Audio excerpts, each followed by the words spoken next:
Assalamualaikum warahmatullahi wabarakatuh. Kami dari kelompok 85 di sini kami akan mempresentasikan tugas besar lab simulasi komputer dengan judul Analisis Sistem Dinamis terhadap Sistem Produksi mie di UD Maju Makmur Kota Madiun menggunakan software Vensim.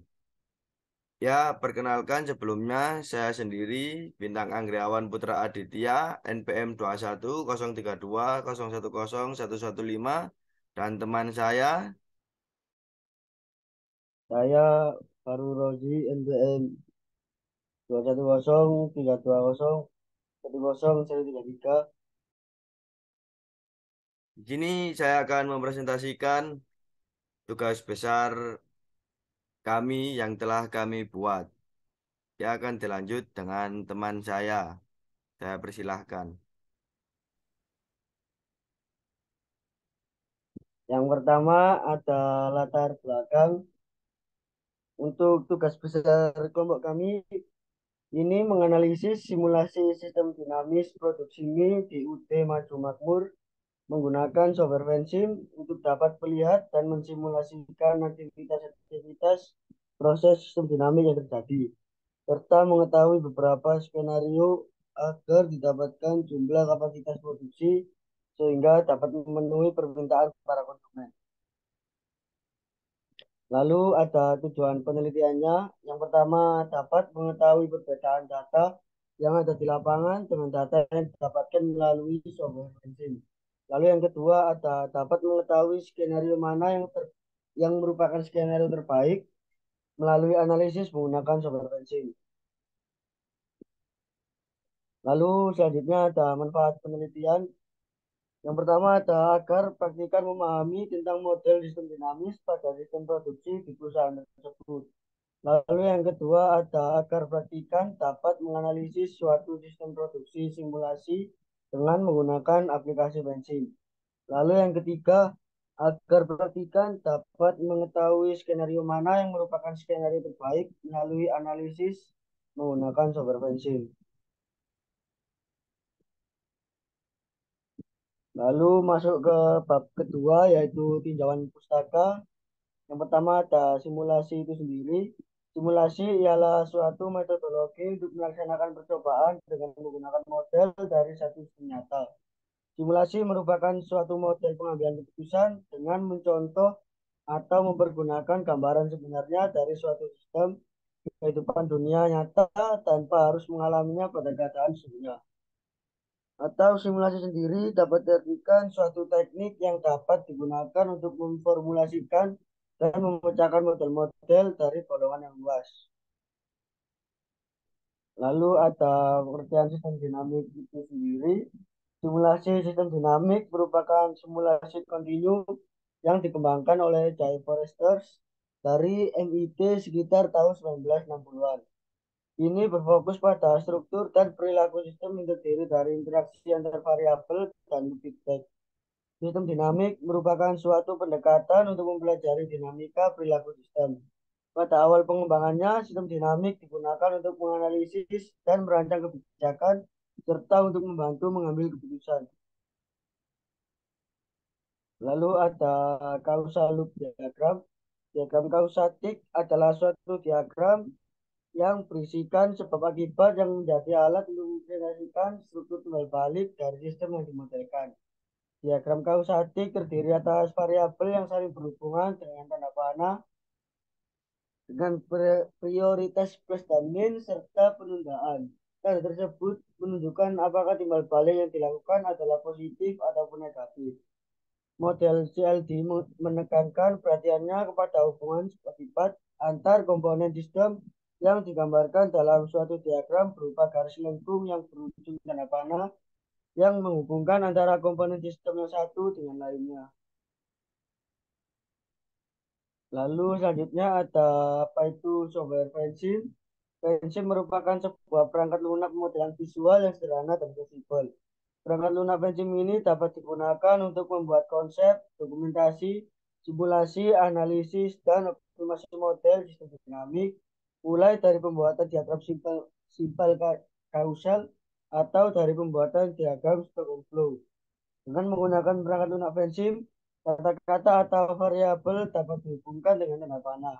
Hubungan antar variabel tersebut dimasukkan dan dicatat sebagai hubungan-hubungan kausal.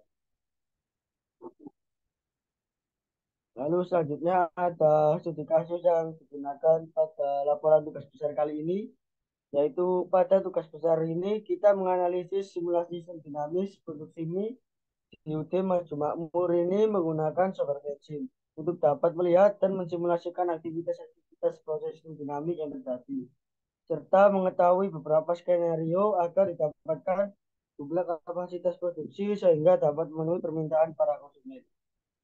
Selanjutnya akan dijelaskan oleh Pak Nur saya.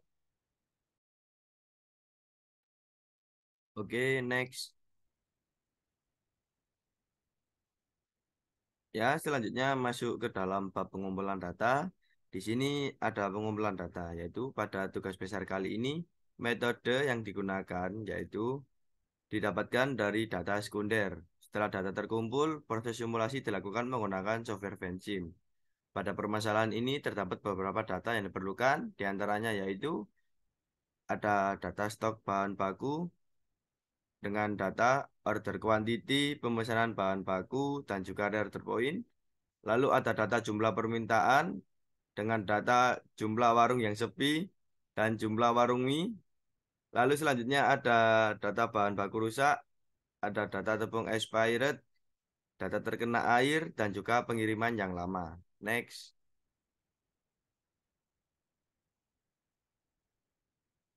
Nah, ini merupakan bentuk dari causal loop diagramnya. Nanti akan saya bikinkan causal loop diagramnya di software Vensimnya lagi. Sekarang next terlebih dahulu.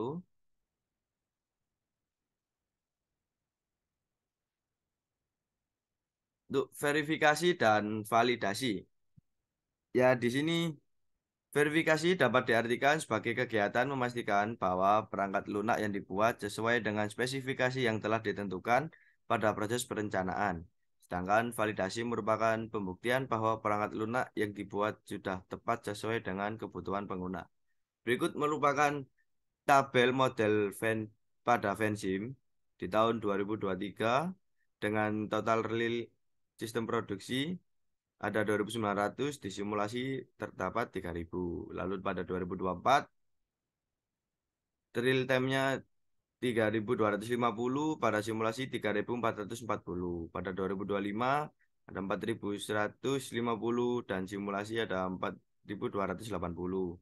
Dan juga selanjutnya dengan rata-rata pada real time 5.326,7 dan juga pada simulasi 5.433,3. Lalu untuk standar deviasi pada real total sistem produksinya yaitu 2.417,6, lalu pada simulasi 2.383,3.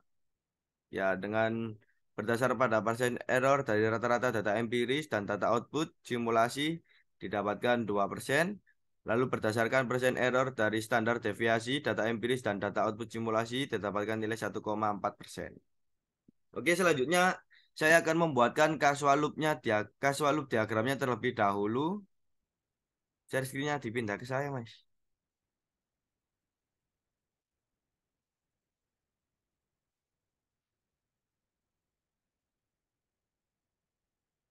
Yang pertama, kita buka terlebih dahulu ini apa itu software fansipnya. Lalu jangan lupa kita lihat ini model, lalu kita setting. Untuk initial time-nya itu waktu mulainya kan sini kita mulai dari 2023, lalu untuk final time-nya kita pilih 2028 ya. Terus ini kita ganti ke year atau tahun, lalu klik OK. Kita ketikkan variabelnya. Untuk variabelnya yang pertama ada stok bahan baku.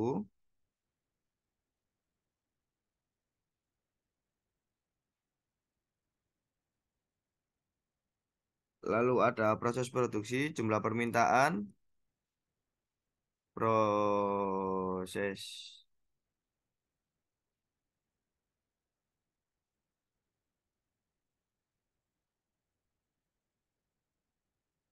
Jumlah permintaan.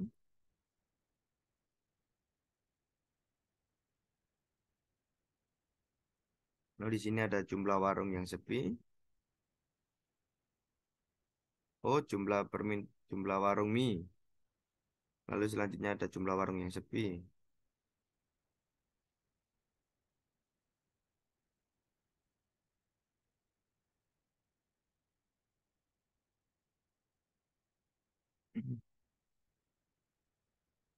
Lalu ada order quantity,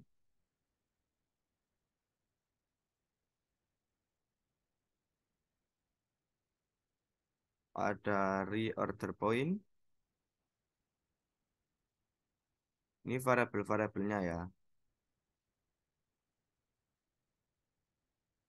Ada juga pemesanan bahan baku.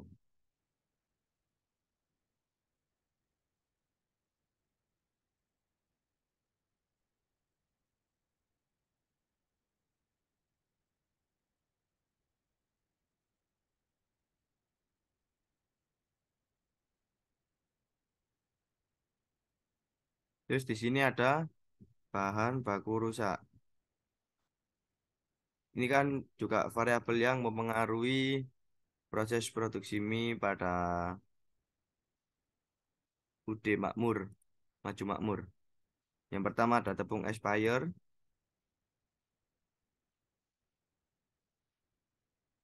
lalu selanjutnya ada terkena air, lalu selanjutnya ada pengiriman yang lama.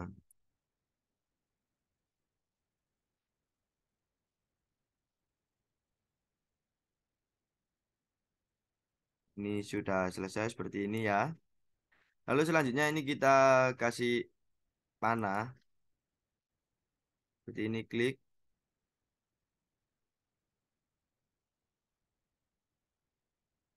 Ini jumlah permintaan ini masuk ke dalam sini.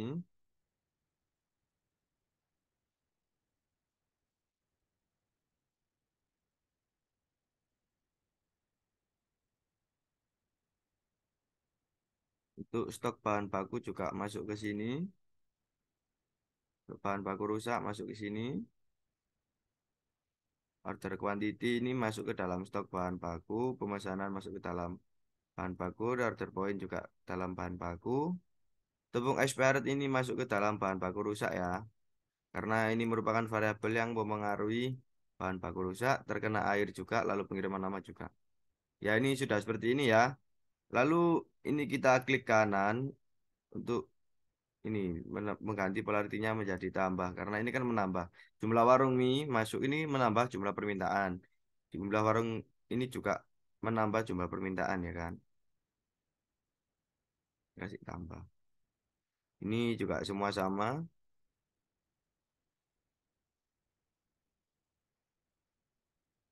Nah ini kan gini. Kenapa maksudnya itu gini, pengiriman lama terkena air dan juga tepung expired itu menambah bahan baku yang rusak, jadi ini ditambah. Lalu untuk bahan baku rusak itu di sini dikasih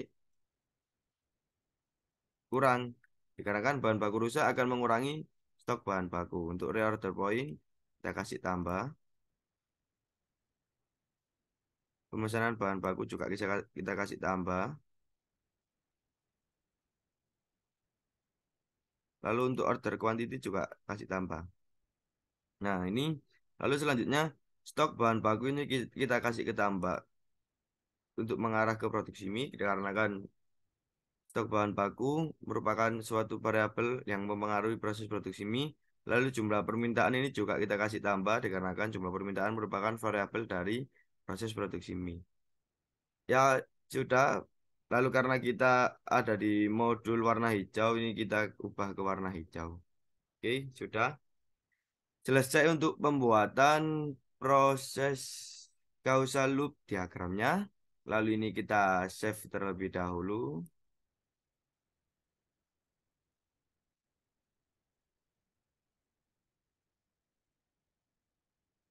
Ini causal loop diagram gitu.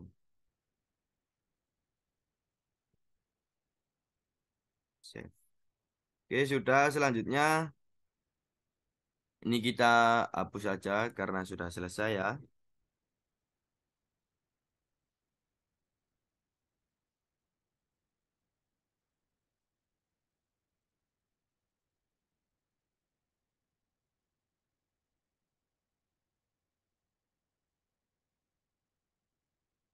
Lalu kita masuk ke dalam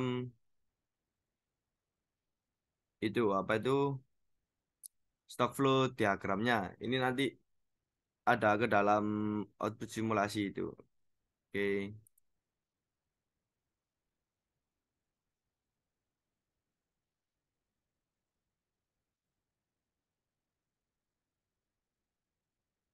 Nah, ini.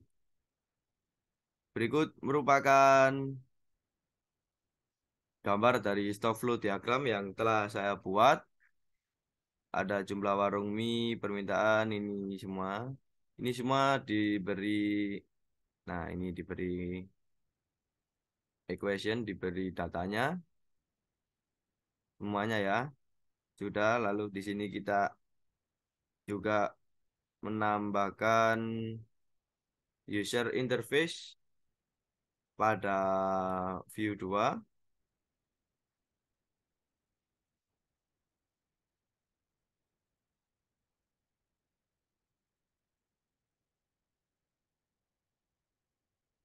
Untuk user interface ini kita menambahkannya melalui ini. Ini coba ini kita hapus terlebih dahulu.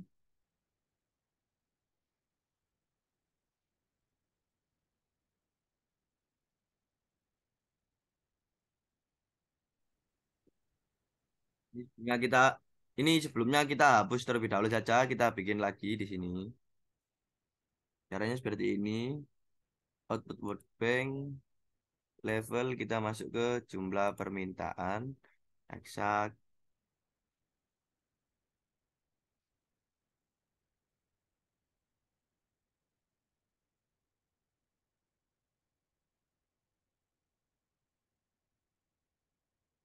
Lalu kita ini pilihkan grafik, lalu kita oke. Nah, ini sudah keluar ya. Lalu selanjutnya untuk bikin yang bawah ini gini.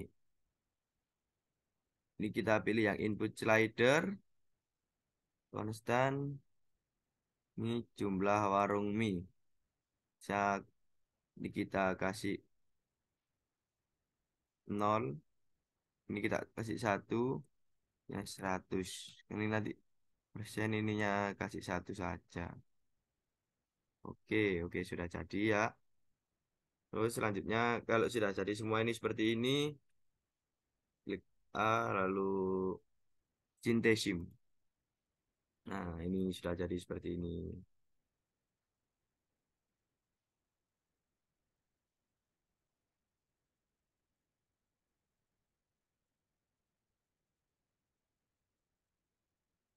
Ini untuk grafiknya kenapa kok ada dua?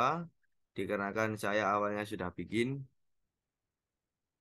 Jadi ini saya bikin lagi, jadi ada dua grafik di sini. Oke, itu merupakan cara-cara membuatnya melalui Vensim. Masuk lagi ke dalam laporan.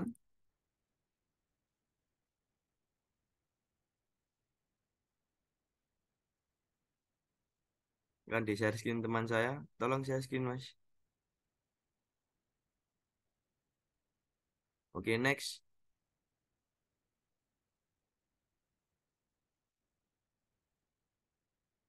Nah, ini merupakan output simulasi tadi yang telah dibuat.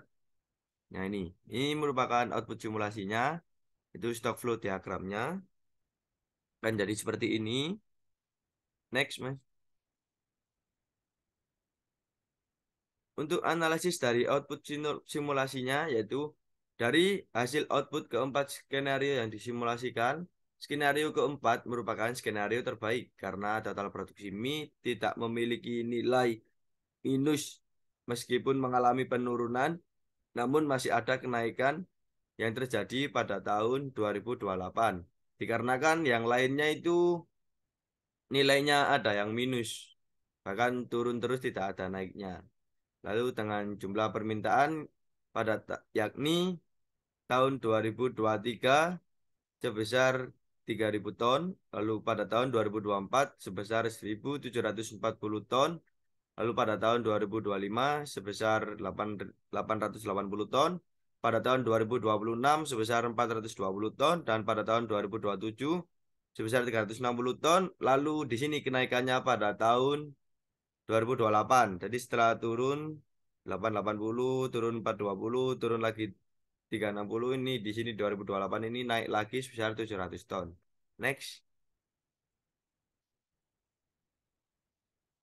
Nah, ini merupakan grafiknya.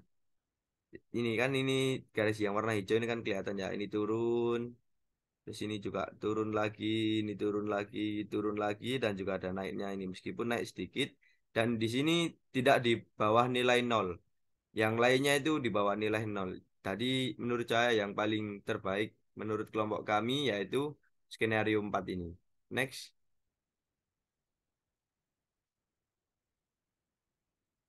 Nah, ini untuk produksi minyak pada skenario 4 yaitu tahun 2023 ada 3.000, tahun 2024 ada 1.740, tahun 2025 ada 880, tahun 2026 ada 420, dan tahun 2027 ada 360, lalu pada tahun 2028 ada kenaikan sebesar 700 ton. Next. Nah, ini untuk kesimpulannya, yang pertama yaitu dari hasil verifikasi dan validasi didapatkan bahwa data real atau data yang ada pada keadaan sebenarnya tidak ada perbedaan yang signifikan dengan hasil output pada simulasi yang telah dibuat. Dari hasil result yang dapat diketahui bahwa simulasi sistem produksi mie di UD Maju Makmur dilakukan melalui 4 kali skenario dengan hasil total ketersediaan bahan baku mie yang berbeda-beda. Lalu untuk kesimpulan yang kedua, dari hasil output keempat skenario di atas, skenario keempat merupakan skenario terbaik karena total produksi mie tidak memiliki nilai minus meskipun mengalami penurunan namun masih ada kenaikan yang terjadi pada tahun 2028 dengan jumlah permintaan yakni pada tahun 2023 sebesar 3.000 ton, pada tahun 2024 sebesar 1.740 ton, pada tahun 2025 sebesar 8.880 ton, pada tahun 2026 sebesar 4.420 ton, dan pada tahun 2027 sebesar 360 ton, lalu pada tahun 2028 sebesar 700 ton. Oke, next. Ya, sekian presentasi dari kelompok 85 dari kami ucapkan terima kasih. Mohon maaf apabila ada salah-salah kata dan juga mohon maaf apabila ada yang kurang berkenan. Sekian dari kami. Wassalamualaikum warahmatullahi wabarakatuh.